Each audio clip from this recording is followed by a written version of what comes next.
மீண்டும் டெக் உழவன் யூடியூப் சேனலுக்கு எனது விவசாய நண்பர்கள் அனைவரையும் அன்புடன் வரவேற்கிறேன்.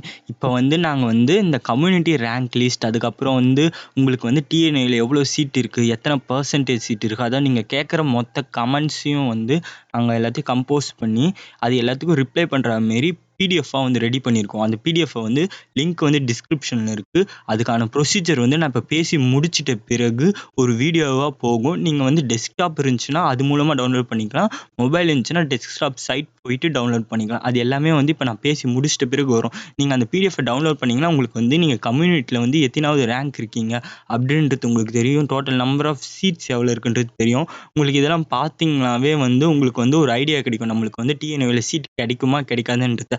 அதுக்கு இன்னொரு இம்பார்ட்டன்ட் விஷயம் சொல்லிக்கிறேன். இது டிஎன்ஏ ரிலீஸ் பண்ண ரேங்க் லிஸ்ட்டை வச்சு நாங்களாம் கம்போஸ் பண்ணி எக்ஸல்ல போட்டு அதை பிரித்து தான் எடுத்து கொடுத்துருக்கோம். இதோட அப்ராக்சிமேஷன், அதாச்சும் இது எந்த அளவுக்கு உண்மையாக இருக்குன்றது என்னால் 70% கொடுக்க முடியும். அதுக்கு மேலே உங்களுக்கு சீட்டு கிடைக்கலன்னா இதை பார்த்துட்டு நீ இதில் கிடைக்குன்ற மாதிரி இருக்குது, எனக்கு சீட்டு கிடைக்கல அப்படின்னு வராதிங்க என்கிட்ட ப்ளீஸ். நான் அவங்க கொடுத்துருக்க ரேங்க் லிஸ்ட்டை கம்போஸ் பண்ணியிருக்கேன். நீங்கள் இதை டவுன்லோட் பண்ணிங்கன்னா மேக்ஸிமம் கரெக்டாக தான் இருக்கும். நீங்கள் டவுன்லோட் பண்ணி செக் பண்ணி பாருங்கள். பார்த்துட்டு உங்களுக்கு அதை பார்த்தாலே தெரியும் கம்யூனிட்டி ரேங்க்கில் நம்ம எத்தனாவது ரேங்க்கில் இருக்கோம் அப்படின்றது தெரியும். அதுக்கடுத்து எத்தனை நம்பர் ஆஃப் சீட்ஸ் இருக்குன்றது தெரியும். இன்னும் சில இதெல்லாம் ஆட் பண்ணியிருக்கோம். டவுன்லோட் பண்ணி பாருங்கள்.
Yeah.